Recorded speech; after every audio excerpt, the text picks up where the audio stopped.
Hello friends, स्वागत है आपका एक बार फिर से आपके अपने YouTube channel S fund exam पे। तो आज हम बात करने वाला राष्ट्रीय सुरक्षा अधिनियम 1980 से जुड़े कुछ एमसीक्यू के बारे में। तो पहले आइए जानते हैं उनकी धाराएं कितनी हैं और धाराओं के अंतर्गत कौन कौन से नियम आते हैं। तो राष्ट्रीय सुरक्षा अधिनियम 1980 से संबंधित कुछ महत्वपूर्ण धाराएँ तथा संबंधित तथ्य। तो पहला है कि संक्षिप्त नाम और विस्तार। ठीक है, संक्षिप्त नाम और विस्तार धारा 1 के अंतर्गत। धारा 2 के अंतर्गत आता है परिभाषाएँ। धारा 3 के अंतर्गत आता है कतिपय व्यक्तियों को निरुद्ध करने का आदेश देने की शक्ति। धारा 4 के अंतर्गत निरोध आदेश का निष्पादन। धारा 5 के अंतर्गत निरोध का स्थान और उसकी शर्तों का विनियम करने की शक्ति। धारा 5 क के अनुसार निरोध के आदेशों का पृथक्कीकरण होना। धारा 6 के अंतर्गत आता है कतिपय आधारों पर निरोध आदेश का अविधि मान्य या अप्रवर्तनीय न होना। धारा 7 के अंतर्गत फरार व्यक्तियों के संबंध में शक्तियाँ। धारा 8 है आदेश से प्रभावित शक्तियों पर निरोध आदेश के आधार प्रकट किए जाएंगे। धारा 9 है परामर्शदात्री परिषदों का गठन। धारा 10 है परामर्शदात्री परिषदों का निर्देश। धारा 11 परामर्शदात्री की प्रक्रिया। धारा 12 है परामर्शदात्री परिषद के प्रतिवेदन पर कार्यवाही। धारा 13 है निरोध की अधिकतम अवधि।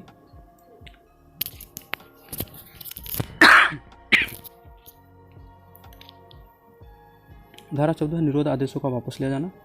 धारा 14 का है सलाहकारों मंडलों से सलाह लिए बिना किन्हीं व्यक्तियों को 3 माह की अवधि के लिए अधिक से अधिक अभिरक्षा में रोके जाने वाली परिस्थितियाँ। धारा 15 है निरुद्ध किए गए व्यक्तियों का अस्थायी विमोचन। धारा 16 है सद्भावना से की गई कार्यवाही का संरक्षण। ये धारा 16 के अंतर्गत है। धारा 17 है आपका राज्य विधियों के अधीन निरोध के संबंध में इस अधिनियम का प्रभाव नहीं होगा। धारा 18 है निरसन और व्यावृत्ति। चलिए आपको शुरू करते हैं इंपॉर्टेंट एमसीक्यू जो भी है। हमारा क्वेश्चन नंबर 1 है कि धारा 1(2) के अनुसार इस अधिनियम का विस्तार कहाँ तक है। तो इसका जो सही आंसर है वो है ऑप्शन नंबर ए, जम्मू और कश्मीर राज्य को छोड़कर संपूर्ण भारत में। क्वेश्चन नंबर 2 हमारा कि राष्ट्रीय सुरक्षा अधिनियम 1980 में वर्णित कुल धाराओं की संख्या कितनी है। तो इसका जो सही आंसर है ऑप्शन नंबर ये बी है आपका 18। इसमें कुल 18 धाराएं हैं। क्वेश्चन नंबर 3 है कि निरुद्ध किए गए व्यक्तियों का अस्थायी विमोचन किस धारा के अंतर्गत किया जाता है। तो इसका जो सही आंसर है ऑप्शन नंबर आपका है बी, धारा 15 के अनुसार। ये थोड़ा सा ऑप्शन ऊपर नीचे हो गया, तो ए सी बी डी है, तो बी आपका है धारा 15 के अनुसार। ठीक है, क्वेश्चन नंबर आपका 4 है राष्ट्रीय सुरक्षा अधिनियम 1980 की किस धारा के अनुसार निरोध आदेश वापस लिए जा सकते हैं। तो इसका जो सही आंसर है वह ऑप्शन नंबर बी है आपका धारा 14।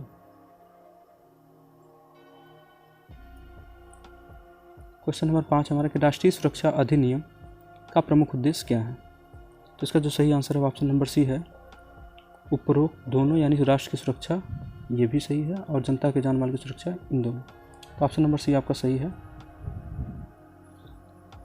उपरोक्त दोनों। चलिए क्वेश्चन नंबर 6 की तरफ चलते हैं कि राष्ट्रीय सुरक्षा अधिनियम 1980 में केंद्र या राज्य सरकार किस धारा में निरोध आदेश पारित कर सकते हैं। तो क्वेश्चन नंबर 6 का ऑप्शन नंबर बी सही है, धारा 3। धारा 3 देखिए, हमने यहाँ पे धाराओं को देखा था, तो उसमें धारा 3 क्या है आपका कतिपय व्यक्ति को निरुद्ध करने के आदेश देने की शक्ति।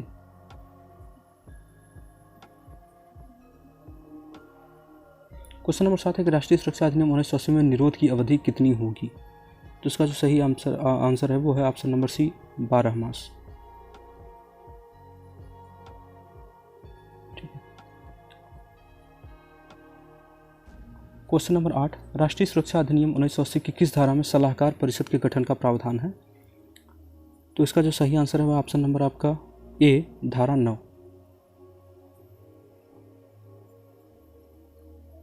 धारा 9 देख लेते हैं आपका यहाँ से कितना है, परामर्शदात्री परिषदों का गठन। ये धारा 9 है आपका।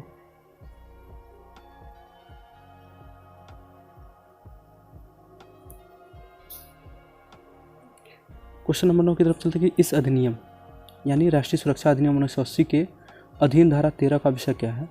तो धारा 13 का विषय आपका क्या है, निरोध की अधिकतम अवधि।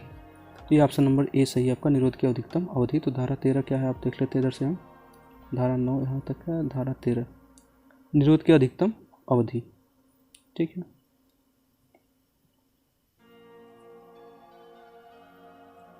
क्वेश्चन नंबर 10 राष्ट्रीय सुरक्षा अधिनियम 1980 देश में कब लागू हुआ। ठीक है, तो इसका जो सही आंसर ऑप्शन नंबर सी है 27 दिसंबर 1980। क्वेश्चन नंबर 11, राष्ट्रीय सुरक्षा अधिनियम 1980 की धारा 2 क में समुचित सरकार को किस रूप में परिभाषित किया गया है? तो इसका जो सही आंसर है ऑप्शन नंबर सी है केंद्र व राज्य सरकार के रूप में।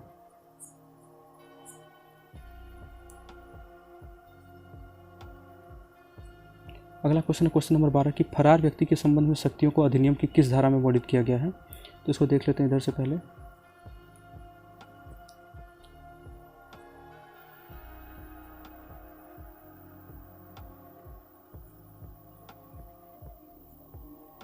धारा 7 फरार व्यक्तियों के संबंध में शक्ति, धारा 7 के अंतर्गत है। तो देखिए क्वेश्चन था आपका फरार व्यक्ति के संबंध में शक्तियों का अधिनियम किस धारा के में वर्णित किया गया है? तो इसका सही आंसर है ऑप्शन नंबर सी धारा 7 के अंतर्गत। क्वेश्चन नंबर 15 कि राष्ट्रीय सुरक्षा अधिनियम 1980 की किस धारा में सद्भावना से की गई कार्रवाई का संरक्षण वर्णित है? तो इसका जो सही आंसर है वो ऑप्शन नंबर आपका है सी धारा 16। तो आपका ऑप्शन नंबर सी यहाँ पे है, यह है धारा 16। ठीक है, एक बार हम देख लेते हैं इसको।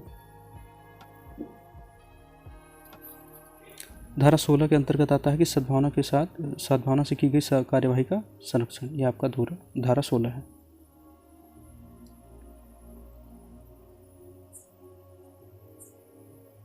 क्वेश्चन नंबर 14 हमारा कि अधिनियम की धारा 4 में वर्णित विषय है। अधिनियम की धारा 4 में वर्णित कौन सा विषय है? तो इसका सही आंसर है ऑप्शन नंबर बी निरोधादेशों का निष्पादन। धारा 4 देख लेते हैं हम। धारा 4 हमारा इसमें है निरोधादेश का निष्पादन, ये रहा। ठीक है, चलिए क्वेश्चन नंबर नेक्स्ट पे चलते हैं। क्वेश्चन नंबर अपना है 15।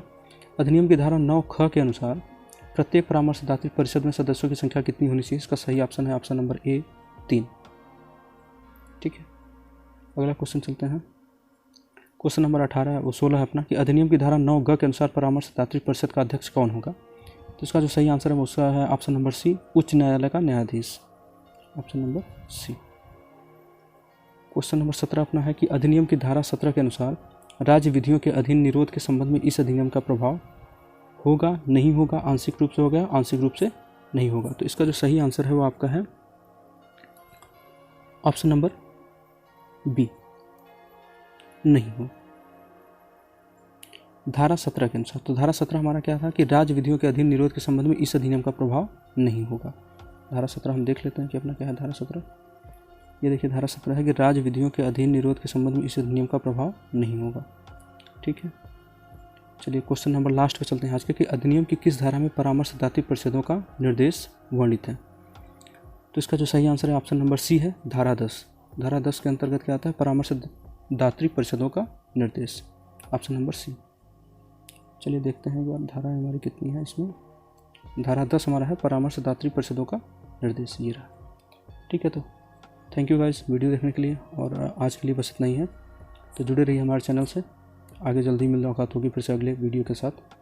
तब तक के लिए धन्यवाद।